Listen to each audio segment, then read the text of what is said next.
means the end of Kukai the Saint! With the third strike, Rekka awakened Kukai's Madogu Oni.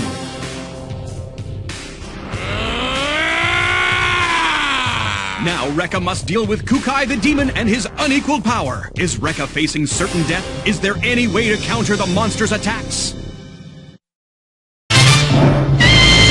Ang mga mapanganib na pagsubok.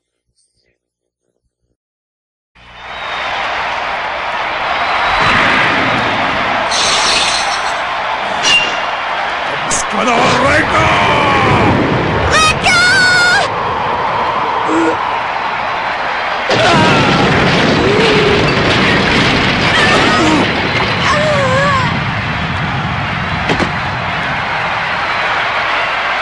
Rekka! Tapos na ang laban. Hindi natin nagustuhan ng kinalabasan, subalit talagang ganyan sa ganitong uri ng paligsahan. Rekka! Rekka!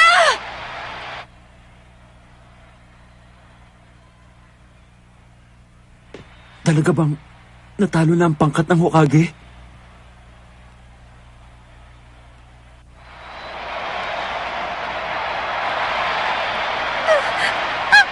Rekka! Ate Ana! Magpakatatag ka. Hindi ka maaaring magpakita ng panghihina ngayon. Pero, Miss Kagero, si Rekka ay... Si Rekka ay buhay pa.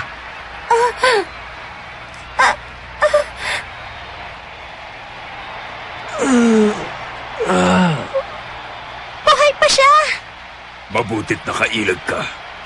Maswerte ka pa rin bata ka. Pero ngayon, hindi na!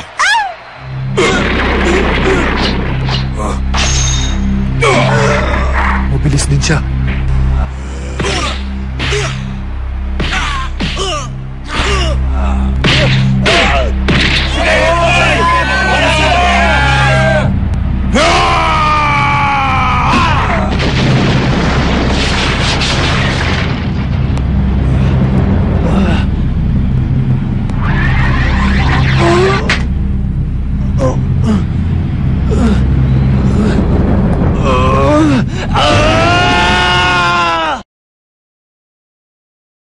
Nakatayo pa rin siya! Pagkatapos ng bugbog na tinanggap niya kay Master Kukai, nakayanan pa rin niyang tumayo!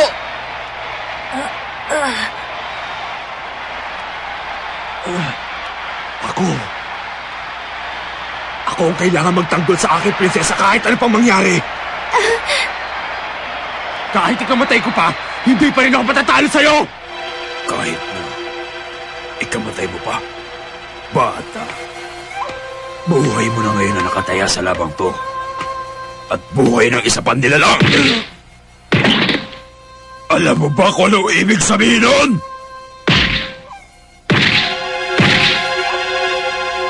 Anong halaga sa'yo ng buhay? Ano sa'yo ang kamatayan? Kapag nakataya ang buhay mo para sa isang nilalang, hindi ka maaaring makipaglaro kay kamatayan. Hindi mo siya maaaring bigyan ng pagkakataong makalaban! Hindi mo pa nararanasan makipaglaban para sa iyong buhay. Kaya ka naging pangahas sa simula ng labang to. Rekka! Sa pag-ikot ng buhay at kamatayan, patuloy ang pakikipaglaban ng isang nilalang sa kanyang kapwa. Magkatulad man ang kanilang paniniwala, isa pa rin sa kanila nawawala.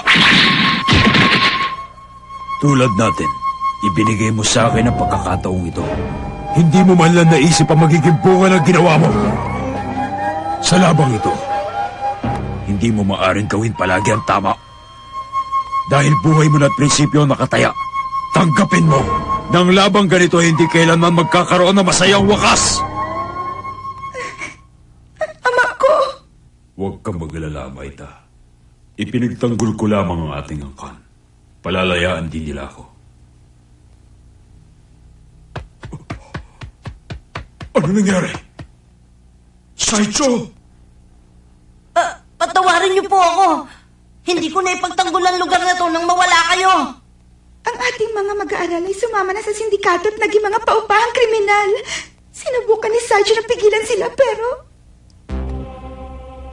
Kung magpapatuloy ka sa iyong pagiging pilantropo, hindi ka mananalo sa paliksahang to. Kailangan kumilos na tayo bago pa mapahamak si Reka. Paano kung... Sadya ba ang pagtanggap ni Master sa ikatlong tira? Tama ka. Ganun nga ang nangyari. May kutob akong gagawin niya ngayon.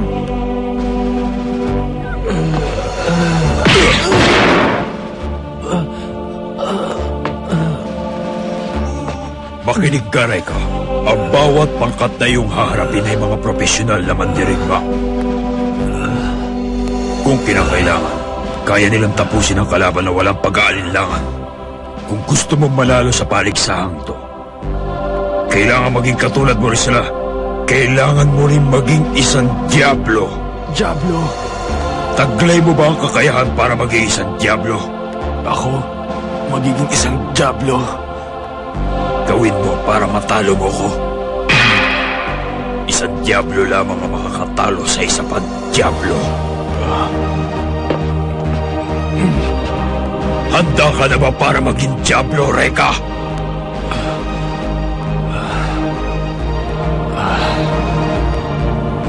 Gamitin mo si Saiha. Teka, ano bang ibig niya sabihin? May palagay akong kaya mo pang tawagin ang iyong dragon kahit isang beses na lang para manalo. Kailangan mo akong tapusin ng iyong nagliliyab na apoy at si Saiha ang maaaring gumawa nito. Kaya niya akong pugutan na walang hirap.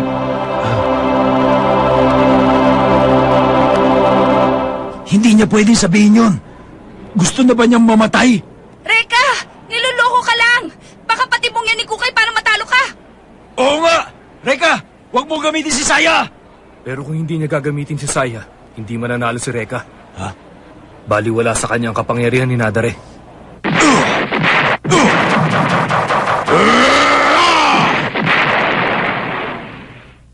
Oo nga! Tama ka doon, Dylan! Eh ano ngayon ang gagawin niya? Tama si Ira. Ano ngayon ang gagawin mo, Reka? Wala ka nang magagawa pa.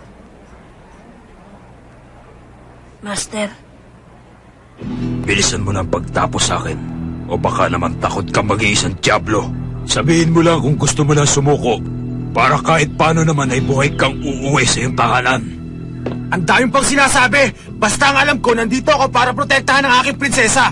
At gagawin ko yun kahit buhay ko pa ang kapalit. Tatapusin na kita kung yan ang gusto mong mangyari. Nakalimutan kong sabihin sa'yo na meron pala akong anak na babae. At kapag nawala ako, mauulila na siya ng lubusan. Ha? Ganun ba? Oh! Ang bawat isa nila lang ay may minamahal sa buhay. Hindi ka magiging Diablo kung paahalagaan mo ang bawat isa sa kanila. Master, wag po! Ano ba talagang gusto mangyari ni Master Kukay? Hoy, Reka! Gawin mo na lang pelikula ang buhay mo kung gusto mo maiyak kami! Kahit ano pang sabihin niyo, totoong sinasabi niya. Gawin mo ang nararapat, Reka. Ipinapangako ko sa'yo na hindi nila makukuha si Ana.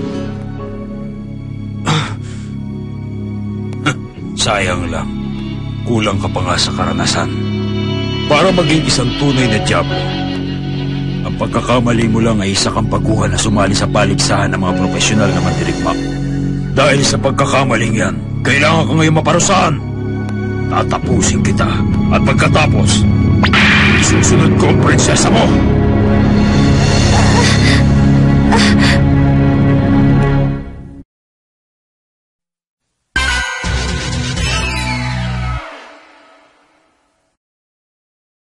Tatapusin kita. At pagkatapos, isusunod ko ang prinsesa mo.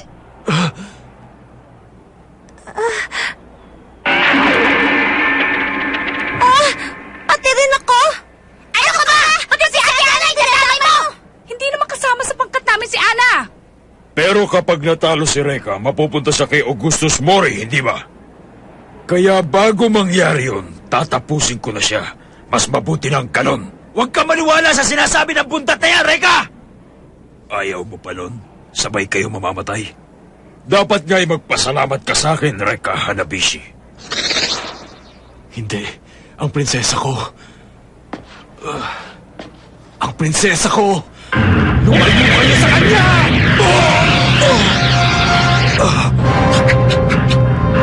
Flame Dragon! Saiha!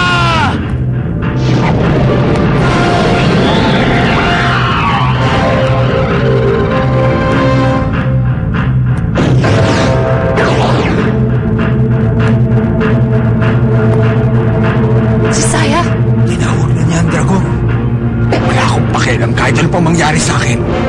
Basta't hindi niyo pwedeng galawin ang prinsesa ko. Sa wakas ay natuto ka rin. Ngayon ay mas masisiyan ako sa pagtapos sa'yo. Ikaw na ang bahala sa aking anak na si Maita Saicho. Opo, Master. Kahanga-hanga ang taong ito. Nais niyang magpakamatay. Ha? Para kay Reka. Makikita mo na sa malayo ang katawan mo. Ganyan nga, bata. Hindi ako dapat humadlang sa iyong pagsulong sa paligsahang ito para mabura sa iyong konsensya ang aking pagkamatay. Sa kabuuan, naging mabuti at makabuluhan ang aking buhay. Masaya na akong nalaman ko na ikaw ang aking naging huling kalaban, Reka.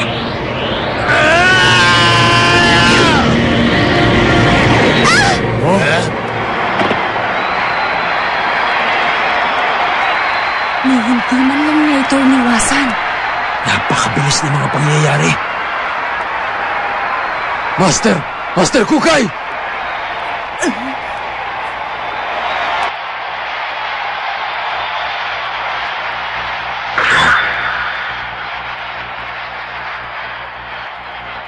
Reka, ano ibig sabihin nito? Buhay pa pala si Kukay! Ano ang nangyari? Pinigilan niya si Saya bago nito maputol ang leg ni Kukay.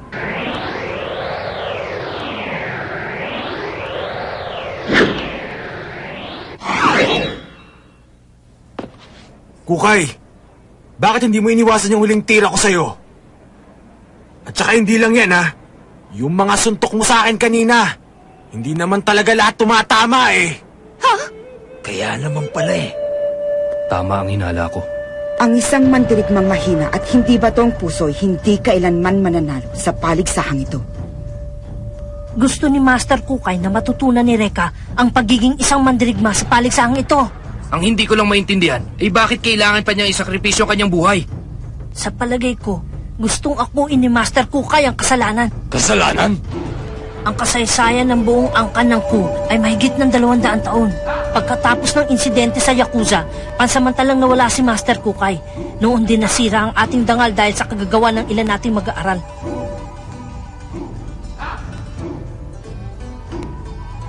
Upang maibalik ang ating dangal, sumali tayo sa paligsahang ito. Subalit natalo naman tayo ng 3 ulit. Ngayon ang buong pangkat ng Ku ay wala na. Bilang pinuno ng ating angkan, nakapatong sa kanyang balikat ang tungkuling maiangat muli ang ating dangal kahit na ibuwis pa niya ang kanyang buhay. Nakikiusap ako sa iyo, Reka! Huwag mo na kaming kutsain! Gawin mong marangal ang kanyang katapusan! Hinihiling ko lang na ialay mo ang iyong pagkapanalo sa aming guro at pinunong si Master Kukay! Hindi ko yata gusto yan. Hindi ko gusto yun. Sabi nang hindi ko gusto yun eh. Isa akong ninja. Ang pwede lang mag-utos sa akin ay ang aking prinsesa. Kung hindi mo ako kayang tapusin, ako ang tatapos sa iyo. Yon! Hindi ko rin gusto yon. Reka, ano ka ba? Nasisiraan ka na ba ng bait? Alam mo ba ang sinasabi mo? Huwag ka masyadong mainit, Dylan. Alam ko kung anong ginagawa ko. Kukay, may nakalimutan kang isang mahalagang bagay. Hindi isang Diablo ang tumalo sa Diablo. Si Pedro Penduko. Ano bang sagot yun? Siguro pinalaki siya sa mga kwento ni Lola Basyang. Pero kung iisipin nyo, tama ang lahat ng sinabi sa atin ni Reka.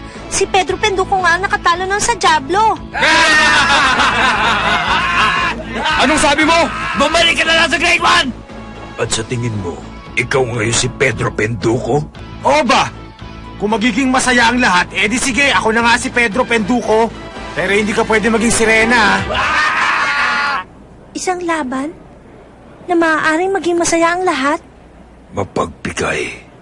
Bakit kailangan mo maging mapagbigay? Hindi ka na kailanman mananalo sa paligsahang ito. Sinisiguro ko yan. Ipapakita ko ang aking awa. Mabilis kong tuturugin ang iyong buhay gamit ang aking kamo! Seryoso na kayo si Master Kukay! Talagang tatapusin ka na niya ngayon, Reka! Ano? Nag-aanda siya para sa final succession technique, ang Kushi Chikosatsu. Inaatake nito ang bawat pulso ng ating katawan at mabilis na nawawala ng buhay ang kalaban.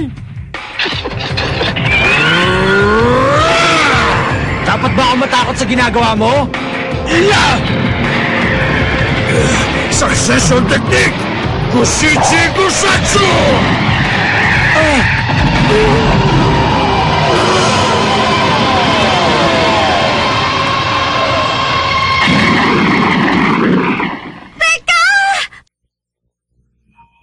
Hindi ko maigalaw ang buong katawan. Ano bang nangyayari? Patay na ba ako? Hindi ko na maililigtas ang aking prinsesa. Pero pinili mo ang makipaglaban, hindi ba? Sino nagsabi nun? Nais kong masaksihan kung paano mo paliligayahin ang lahat ng tao habang nakikipaglaban. Subalit kung sumusuko ka na, ay kalilimutan na rin kita. Sayang lamang. Naisip ko pa namang tulungan ka at bigyang katuparan ang iyong kahilingan. Sandali. Alam mo ba talaga kung paano aatake at kung kailan? Nalalaman ko kung paano ka makipaglaban dahil nananaan ako sa iyong kalooban. Nababasa ko ang iyong isipan. Sino ka ba sa kanila? Isa sa 8 dragon. Ako si Homura. Homura? Relax ka lang, Homura. Mahirap na kung tatanggihan ko ang inaalok mong tulong sa akin. Kaya tinatanggap ko na.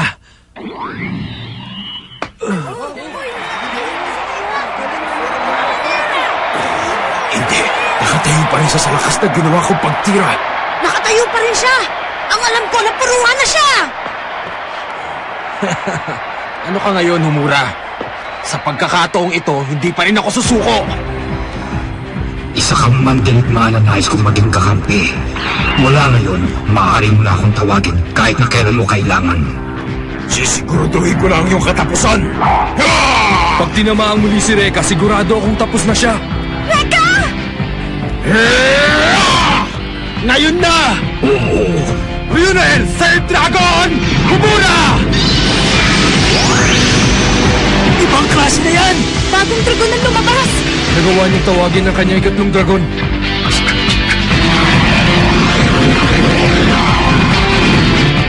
Yan ang klase ng dragon na nagbabalik ng kanyang lakas. Sa wakas matatalo na rin niya si Kukay. Homura! Venom!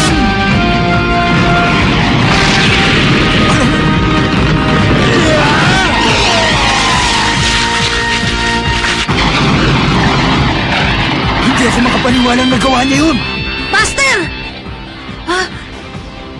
May natitira pa siyang ganong klaseng kapangyarihan?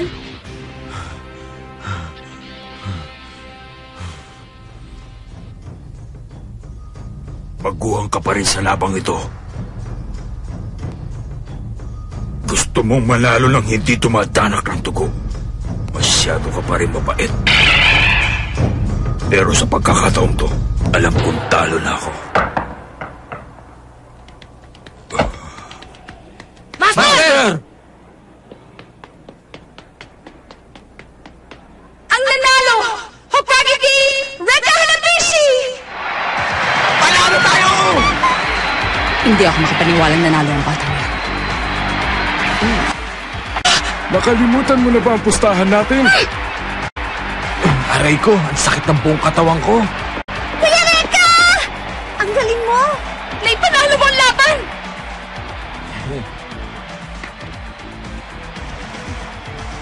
Pinilit ko talagang tapusin siya nung aking huling tira. Pero naligtasan pa rin niya ang aking huling pagsubok. Isang laban na maaaring mapasaya ang lahat. Isang paniniwala ng isang mandirigma na si Reka. Yun ang tutularan natin. Maasahan mo, Master. Ang galing ka na!